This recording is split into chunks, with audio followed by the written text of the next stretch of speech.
ప్రపంచానికి మరో మహాగండం పొంచి ఉందా? 2008 నాటి ఘోర ఆర్థిక మాంద్యం రోజులు మళ్ళీ రాబోతున్నాయా? కోవిడ్ లాక్డౌన్ టైంలోని ఆర్థిక కష్టాలు కనిపించబోతూ ఉన్నాయా అంటే అవుననే అంటున్నారు అంతర్జాతీయ పరిణామాలు చూస్తున్న నిపుణులు. పశ్చిమాసియా యుద్ధంపై ఓ అంతర్జాతీయ సంస్థ ఇచ్చిన నివేదిక ఇప్పుడు ప్రపంచ దేశాలకు గట్టి షాక్ ఇచ్చింది. అసలు నివేదిక ఇచ్చిన ఆ సంస్థ ఏంటి? ఆ నివేదికలో ఏముంది? ప్రపంచం నిజంగానే మరో ఆర్థిక మాంద్యం వైపు అడుగులు వేస్తూ ఉందా? ఈ స్టోరీలో క్లియర్గా తెలుసుకుందాం. హలో నమస్తే, వెల్కమ్ టు వార్ టీవీ. నేను సచిన్. పశ్చిమాసియా ఉద్రిక్తతలపై ఆర్థిక సహకార అభివృద్ధి సంస్థ సంచలన నివేదిక ఇచ్చింది. అమెరికా ఇరాన్ యుద్ధం కారణంగా ఇంధన సరఫరా నిలిచిపోతే ప్రపంచ వృద్ధి రేటు ఒక్కసారిగా పడిపోతుందని హెచ్చరించింది. ఇంధన సరఫరాకు విఘాతం ఎంత ఎక్కువ కాలం కొనసాగితే ప్రపంచ దేశాలు అంత ఎక్కువగా ఆర్థిక సామాజిక మూల్యం చెల్లించుకోవాల్సి ఉంటుందని అభిప్రాయాన్ని వ్యక్తం చేసింది. అంతేకాదు, దీని ప్రభావం ఏ స్థాయిలో ఉంటుందంటే 2008 ఆర్థిక సంక్షోభం, కోవిడ్ టైంలో ప్రపంచం ఎదుర్కొన్న ఒత్తిడి తరహా పరిస్థితులు మళ్లీ తలెత్తే ప్రమాదం ఉందని హెచ్చరిస్తూ ఉంది.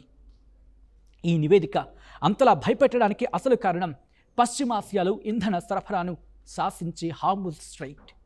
పర్షియన్ గల్ఫ్ను అరేబియా సముద్రంతో కలిపే ఈ ఇరుకైన సముద్ర మార్గం ఇరాన్, ఒమన్ దేశాల మధ్య ఉంది. ప్రపంచ చమురులో దాదాపు 20% ఈ మార్గం గుండానే రవాణా అవుతుంది. అలాగే ప్రపంచ దేశాలకు సరఫరా అయ్యే నేచురల్ గ్యాస్లో 3వ వంతు దీని గుండానే ప్రయాణిస్తుంది. Saudi Arabia, Iraq, UAE, Kuwait, Qatar లాంటి దేశాలన్నీ తమ ఇంధనాన్ని ప్రపంచానికి అమ్మాలంటే ఖచ్చితంగా ఈ రూట్ దాటాల్సిందే. కానీ ప్రస్తుతం అమెరికా ఇరాన్ ఉద్రిక్తతల కారణంగా హార్ముజ్ స్ట్రెయిట్లో భద్రతా ఆందోళనలు పెరిగాయి. దీంతో చమురు రవాణాపై అనిశ్చితి నెలకొంది. పశ్చిమాసియా నుంచి వచ్చే చమురు రవాణాకు అంతరాయం ఏర్పడుతూ ఉంది. ఈ అంతరాయమే ప్రపంచానికి మళ్లీ పాత కష్టాలను గుర్తు చేస్తూ ఉంది. అది 2008 ప్రపంచం అతిపెద్ద ఆర్థిక నష్టాన్ని చవిచూస్తుంది. అప్పుడు అమెరికాలో ప్రారంభమైన ఆర్థిక సంక్షోభం కొన్ని నెలల్లోనే ప్రపంచానికి పాకిరింది. ఇంకా చెప్పాలంటే బ్యాంకులు కుప్పకూలిపోయాయి, కంపెనీలు మూతపడ్డాయి, ఉద్యోగాలు ఊడి లక్షలాది మంది ప్రజలు రోడ్డున పడ్డారు. స్టాక్ మార్కెట్లు భారీగా పతనమయ్యాయి. ఆ సంక్షోభం నుంచి కోలుకోవడానికి అనేక దేశాలకు ఏళ్లు పట్టింది, ఇంకా పడుతోంది కూడా. దీంతో పాటు మొన్నటి కరోనా మహమ్మారి టైంలో వరల్డ్ ఎకానమీ తీవ్రంగా దెబ్బతింది. ఎక్స్పోర్ట్స్, ఇంపోర్ట్స్ నిలిచిపోయాయి, ఫ్యాక్టరీలు మూతపడ్డాయి. దీంతో అనేక దేశాల్లో నిత్యావసర వస్తువుల ధరలు, వాటితో పాటు ఇతర ఖర్చులు కూడా భారీగా పెరిగిపోయాయి. ఇప్పుడు హార్ముజ్ సంక్షోభం కూడా సరిగ్గా ఈ మాదిరిగానే గ్లోబల్ సప్లై చైన్ ఈ సిస్టంపై దెబ్బ కొడుతోంది అని చెప్పి నిపుణులు అభిప్రాయం వ్యక్తం చేస్తున్నారు. నిపుణులు చెప్తున్న మాట ఇది. ఇక ప్రపంచవ్యాప్తంగా చమురు కోసం పశ్చిమాసియాపై ఆధారపడ్డ దేశాల్లో ఇండియా కూడా ఒకటి. మన దేశానికి అవసరమైన చమురులో 80% పైగా విదేశాల నుంచే వస్తూ ఉంటుంది. అందులోనూ అత్యధికంగా గల్ఫ్ దేశాల నుంచే దిగుమతి అవుతుంది.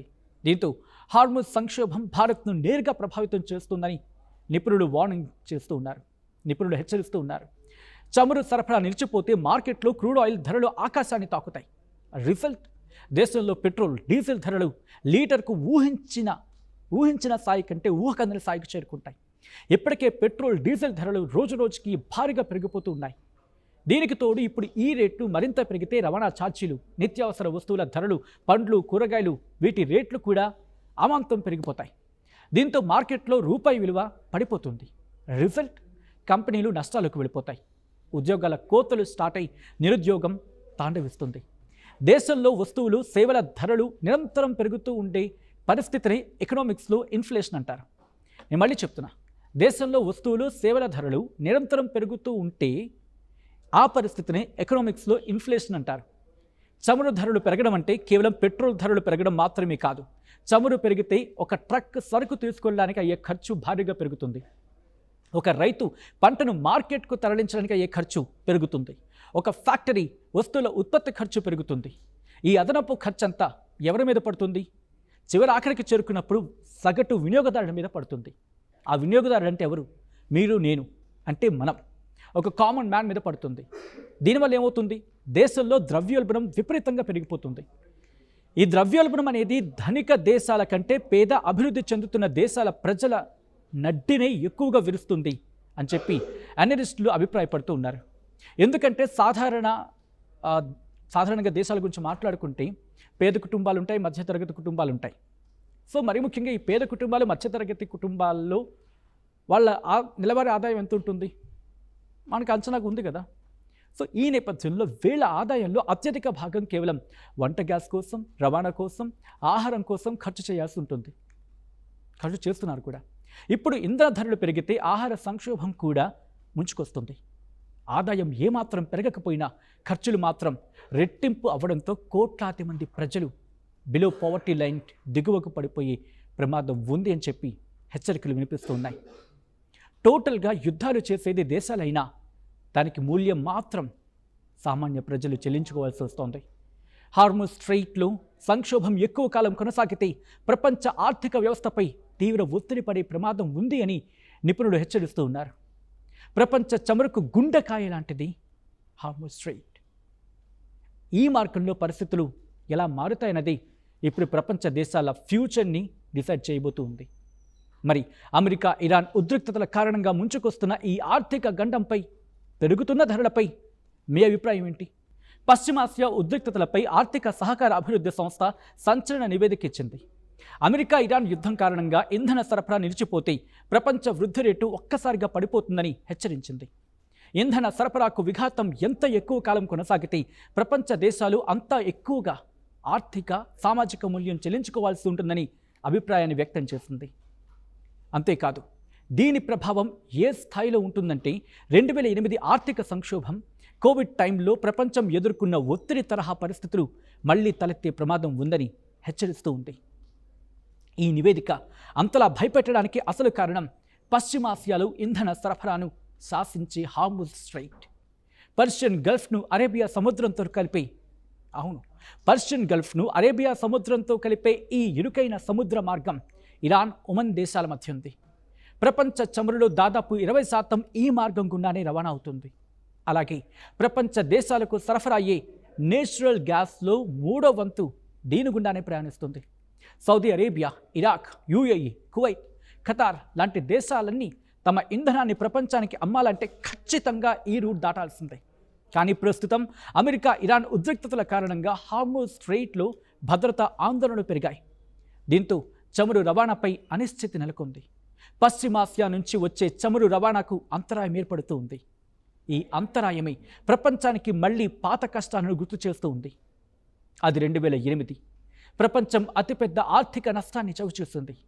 అప్పుడు అమెరికాలో ప్రారంభమైన ఆర్థిక సంక్షోభం కొన్ని నెలల్లోనే ప్రపంచానికి పాకిరింది. ఇంకా చెప్పాలంటే బ్యాంకులు కుప్పకూలిపోయాయి, కంపెనీలు మూతపడ్డాయి, ఉద్యోగాలు ఊడి లక్షలాది మంది ప్రజలు రోడ్డున పడ్డారు. స్టాక్ మార్కెట్లు భారీగా పతనమయ్యాయి. ఆ సంక్షోభం నుంచి కోలుకోవడానికి అనేక దేశాలకు ఏళ్లు పట్టింది, ఇంకా పడుతోంది కూడా. దీంతోపాటు మొన్నటి కరోనా మహమ్మారి టైంలో వరల్డ్ ఎకానమీ తీవ్రంగా దెబ్బతింది. ఎక్స్పోర్ట్స్, ఇంపోర్ట్స్ నిలిచిపోయాయి, ఫ్యాక్టరీలు మూతపడ్డాయి. దీంతో అనేక దేశాల్లో నిత్యావసర వస్తువుల ధరలు, వాటితో పాటు ఇతర ఖర్చులు కూడా భారీగా పెరిగిపోయాయి. ఇప్పుడు హార్ముజ్ సంక్షోభం కూడా సరిగ్గా ఈ మాదిరిగానే గ్లోబల్ సప్లై చైన్ ఈ సిస్టంపై దెబ్బ కొడుతోంది అని చెప్పి నిపుణులు అభిప్రాయం వ్యక్తం చేస్తున్నారు. నిపుణులు చెప్తున్న మాట ఇది. ఇక ప్రపంచవ్యాప్తంగా చమురు కోసం పశ్చిమాసియాపై ఆధారపడ్డ దేశాల్లో ఇండియా కూడా ఒకటి. మన దేశానికి అవసరమైన చమురులో 80% పైగా విదేశాల నుంచే వస్తూ ఉంటుంది. అందులోనూ అత్యధికంగా గల్ఫ్ దేశాల నుంచే దిగుమతి అవుతుంది. దీంతో హార్ముజ్ సంక్షోభం భారత్ను నేరుగా ప్రభావితం చేస్తుందని నిపుణులు హెచ్చరిస్తూ ఉన్నారు. చమురు సరఫరా నిలిచిపోతే మార్కెట్లో క్రూడ్ ఆయిల్ ధరలు ఆకాశాన్ని తాకుతాయి. రిజల్ట్, దేశంలో పెట్రోల్, డీజిల్ ధరలు లీటర్కు ఊహించిన స్థాయి కంటే ఊహకందని స్థాయికి చేరుకుంటాయి. ఇప్పటికే పెట్రోల్, డీజిల్ ధరలు రోజురోజుకి భారీగా పెరిగిపోతూ ఉన్నాయి. దీనికి తోడు ఇప్పుడు ఈ రేట్లు మరింత పెరిగితే రవాణా ఛార్జీలు, నిత్యావసర వస్తువుల ధరలు, పండ్లు, కూరగాయలు వీటి రేట్లు కూడా అమాంతం పెరిగిపోతాయి. దీంతో మార్కెట్లో రూపాయి విలువ పడిపోతుంది. రిజల్ట్, కంపెనీలు నష్టాలకు వెళ్ళిపోతాయి. ఉద్యోగాల కోతలు స్టార్ట్ అయి నిరుద్యోగం తాండవిస్తుంది. దేశంలో వస్తువులు, సేవల ధరలు నిరంతరం పెరుగుతూ ఉండే పరిస్థితిని ఎకనామిక్స్లో ఇన్ఫ్లేషన్ అంటారు. నేను మళ్ళీ చెప్తున్నా, దేశంలో వస్తువులు సేవల ధరలు నిరంతరం పెరుగుతూ ఉంటే ఆ పరిస్థితిని ఎకనామిక్స్లో ఇన్ఫ్లేషన్ అంటారు. చమురు ధరలు పెరగడం అంటే కేవలం పెట్రోల్ ధరలు పెరగడం మాత్రమే కాదు. చమురు పెరిగితే ఒక ట్రక్ సరుకు తీసుకెళ్ళడానికి అయ్యే ఖర్చు భారీగా పెరుగుతుంది. ఒక రైతు పంటను మార్కెట్కు తరలించడానికి అయ్యే ఖర్చు పెరుగుతుంది. ఒక ఫ్యాక్టరీ వస్తువుల ఉత్పత్తి ఖర్చు పెరుగుతుంది. ఈ అదనపు ఖర్చు అంతా ఎవరి మీద పడుతుంది? చివరి ఆఖరికి చేరుకున్నప్పుడు సగటు వినియోగదారుడి మీద పడుతుంది. ఆ వినియోగదారుడు అంటే ఎవరు? మీరు, నేను, అంటే మనం. ఒక కామన్ మ్యాన్ మీద పడుతుంది. దీనివల్ల ఏమవుతుంది? దేశంలో ద్రవ్యోల్బణం విపరీతంగా పెరిగిపోతుంది. ఈ ద్రవ్యోల్బణం అనేది ధనిక దేశాల కంటే పేద అభివృద్ధి చెందుతున్న దేశాల ప్రజల నడ్డినే ఎక్కువగా విరుస్తుంది అని చెప్పి అనలిస్టులు అభిప్రాయపడుతూ ఉన్నారు. ఎందుకంటే సాధారణంగా దేశాల గురించి మాట్లాడుకుంటే పేద కుటుంబాలు ఉంటాయి, మధ్యతరగతి కుటుంబాలు ఉంటాయి. సో మరి ముఖ్యంగా ఈ పేద కుటుంబాలు, మధ్యతరగతి కుటుంబాల్లో వాళ్ళ నెలవారీ ఆదాయం ఎంత ఉంటుంది? మనకు అంచనాకు ఉంది కదా. సో ఈ నేపథ్యంలో వీళ్ళ ఆదాయంలో అత్యధిక భాగం కేవలం వంట గ్యాస్ కోసం, రవాణా కోసం, ఆహారం కోసం ఖర్చు చేయాల్సి ఉంటుంది. ఖర్చు చేస్తున్నారు కూడా. ఇప్పుడు ఇంధన ధరలు పెరిగితే ఆహార సంక్షోభం కూడా ముంచుకొస్తుంది. ఆదాయం ఏమాత్రం పెరగకపోయినా ఖర్చులు మాత్రం రెట్టింపు అవ్వడంతో కోట్లాది మంది ప్రజలు బిలో పావర్టీ లైన్ దిగువకు పడిపోయే ప్రమాదం ఉంది అని చెప్పి హెచ్చరికలు వినిపిస్తున్నాయి. టోటల్గా యుద్ధాలు చేసేది దేశాలైనా దానికి మూల్యం మాత్రం సామాన్య ప్రజలు చెల్లించుకోవాల్సి వస్తోంది. హార్ముజ్ స్ట్రెయిట్లో సంక్షోభం ఎక్కువ కాలం కొనసాగితే ప్రపంచ ఆర్థిక వ్యవస్థపై తీవ్ర ఒత్తిడి పడే ప్రమాదం ఉంది అని నిపుణులు హెచ్చరిస్తూ ఉన్నారు. ప్రపంచ చమురుకు గుండెకాయ లాంటిది హార్ముజ్ స్ట్రెయిట్. ఈ మార్గంలో పరిస్థితులు ఎలా మారుతాయన్నది ఇప్పుడు ప్రపంచ దేశాల ఫ్యూచర్ని డిసైడ్ చేయబోతూ ఉంది. మరి అమెరికా, ఇరాన్ ఉద్రిక్తతల కారణంగా ముంచుకొస్తున్న ఈ ఆర్థిక గండంపై, పెరుగుతున్న ధరలపై మీ అభిప్రాయం ఏంటి? కామెంట్ చేయండి.